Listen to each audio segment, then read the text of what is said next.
Fish meal എന്ന് കേൾക്കുമ്പോൾ നമ്മളെല്ലാവരും ആദ്യം ചിന്തിക്കുന്നത് നല്ല മീൻകറിയോ ഉൾപ്പെടുന്ന ഒരു ഊണായിരിക്കും അല്ലേ. എന്നാൽ ഫിഷറീസിൽ ഫിഷ് മീൽ എന്നതുകൊണ്ട് ഉദ്ദേശിക്കുന്നത് മറ്റൊന്നാണ്. അതായത് നമ്മുടെ മീനുകളെ ക്യാപ്ചർ ചെയ്ത ശേഷം അതിനെ ആദ്യം നമ്മൾ ബോയിൽ ചെയ്യും. അപ്പോൾ അതിൻ്റെ ഫാറ്റ് കണ്ടൻറ്റ് എന്ന് പറയുന്നത് നമുക്ക് നഷ്ടപ്പെടുത്തിയെടുക്കാം. അതിനുശേഷം നമ്മളതിനെ പ്രസ് ചെയ്ത് വാട്ടർ കണ്ടൻറ്റും ഇല്ലാതെയാക്കും. പിന്നെ നമ്മളതിനെ ഡ്രൈ ചെയ്ത് അതിനെ പൗഡർ ഫോമിലോ അല്ലെങ്കിൽ ഒരു കേക്കിൻ്റെ രൂപത്തിലോ ആക്കി മാറ്റും. അപ്പോൾ ഇതാണ് നമ്മൾ ഫിഷ് മീൽ എന്നതുകൊണ്ട് ഉദ്ദേശിക്കുന്നത്. ഇതിൻ്റെ ഗുണമെന്ന് പറയുന്നത് ഇത് പൗൾട്രിക്കും കാറ്റിലിനും ആഹാരമായിട്ട് നമുക്ക് നൽകാം എന്നുള്ളതാണ്.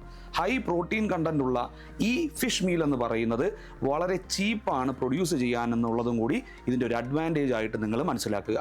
ഇന്ത്യയിൽ നിലവിൽ ഇത് വൈഡ് സ്കെയിലായിട്ട് നിർമ്മിക്കുന്നത് ചെന്നൈ, മഹാരാഷ്ട്ര, ഒഡീഷ, വെസ്റ്റ് ബംഗാൾ തുടങ്ങിയ കോസ്റ്റൽ മേഖലകളിലാണ് എന്നും കൂടി ഒന്ന് മനസ്സിൽ വച്ചിരിക്കുക. മറ്റൊരു വീഡിയോയുമായിട്ട് മറ്റൊരു ദിവസം കാണാം.